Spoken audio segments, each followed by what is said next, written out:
materi kali ini kita akan belajar tentang riset dan perencanaan secara umum dan juga riset dan perencanaan secara khusus, yaitu dalam sektor pariwisata. Dan yang pertama akan kita bahas adalah secara umum. Oke, apa itu riset dan perencanaan konten? Oke, dari kata riset adalah proses investigasi yang dilakukan secara aktif dan sistematis, tujuannya untuk menemukan, menginterpretasikan, dan merevisi fakta-fakta. Dan perencanaan sendiri adalah proses berpikir logis dalam pengambilan keputusan sebelum melakukan berbagai tindakan.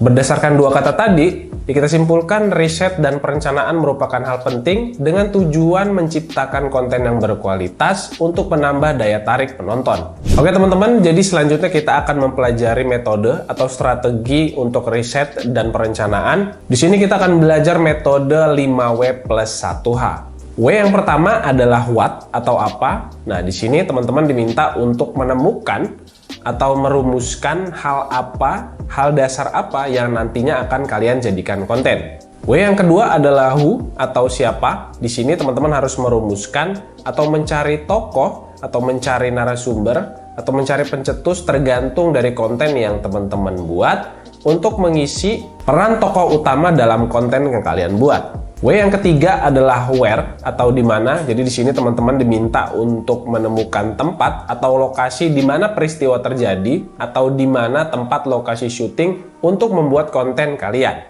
W yang keempat adalah when atau kapan. Nah, di sini teman-teman merumuskan atau mencari waktu kapan peristiwa tersebut terjadi atau kapan waktu konten kalian tersebut kalian buat. W yang kelima adalah why atau mengapa. Nah, di poin yang ini kalian harus mencari alasan kenapa calon penonton harus menonton atau harus mengetahui informasi atau isi dari konten yang kalian buat. Dan yang terakhir yaitu 1H, yaitu how atau bagaimana. Nah, di sini kalian harus merumuskan tentang peristiwa atau kronologi peristiwa ataupun tata cara penggunaan atau juga membuat, contohnya tutorial. Ya, di sini tergantung dari jenis konten yang kalian buat. Selain untuk riset dan perencanaan, metode 5W dan 1H ini juga bisa kalian gunakan untuk menginterview narasumber yang nantinya akan kalian tampilkan di dalam konten kalian. Untuk strategi yang kedua adalah interview atau diskusi dengan pihak yang relevan atau juga kredibel.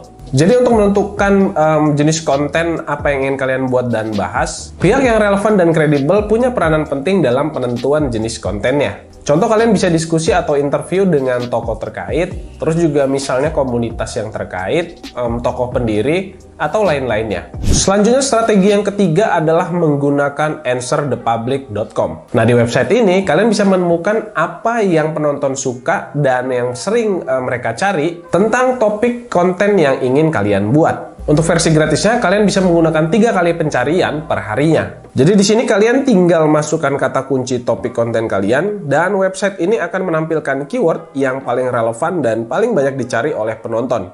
Nah, dari sini kalian bisa memfilter poin-poin keyword yang sesuai dengan yang kalian inginkan. Strategi yang keempat adalah menggunakan keywordtool.io.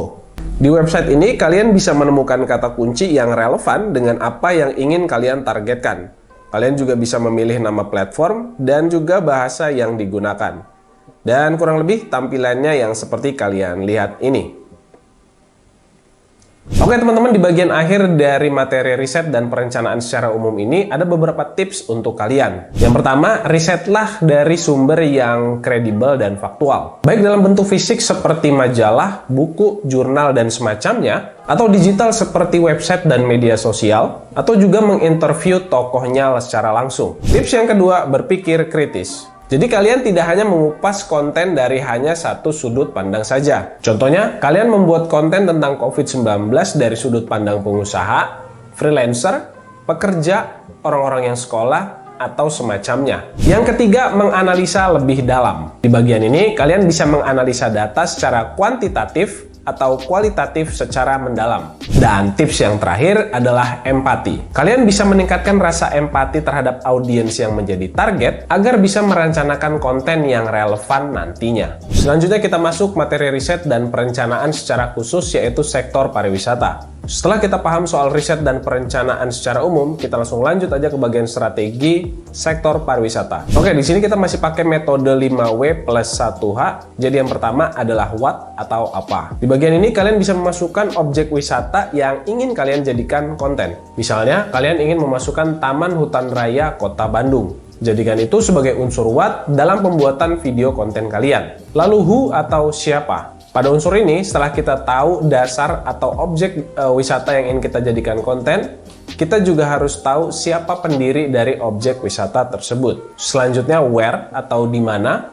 Di bagian ini, kalian harus mencari lokasi ada di mana objek wisata yang ingin kalian jadikan konten. Contoh di sini adalah Taman Hutan Raya Kota Bandung. Lalu when atau kapan. Di unsur yang ini, kalian harus tahu atau ngeriset kapan berdirinya Taman Hutan Raya Kota Bandung, kapan disahkannya, atau kapan ada event besar di objek wisata tersebut. W yang terakhir atau why atau juga mengapa. Di sini kalian harus mencari alasan kenapa masyarakat Indonesia harus datang ke Taman Hutan Raya Kota Bandung dan apa yang menarik dari objek wisata tersebut. Dan yang terakhir adalah how atau bagaimana. Pada rumusan ini, kita sebagai konten kreator harus menjabarkan sejarah berdirinya Taman Hutan Raya Kota Bandung. Atau kalian juga bisa membuat konten tata cara bagaimana membeli tiket untuk masuk ke Taman Hutan Raya Kota Bandung dan juga menemukan atau menentukan spot-spot yang menarik dikunjungi oleh penonton kalian. Masuk ke strategi yang kedua adalah interview atau diskusi dengan pihak yang relevan atau kredibel.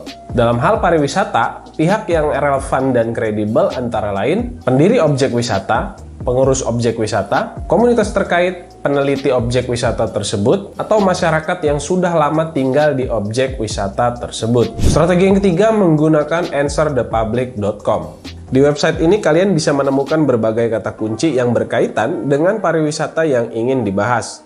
Contoh, kalian ketikkan candi dengan pilihan negara Indonesia. Di sini, kalian akan mendapatkan banyak sekali kata kunci yang bisa kalian gunakan dalam penentuan konten kalian. Strategi keempat menggunakan keywordtool.io.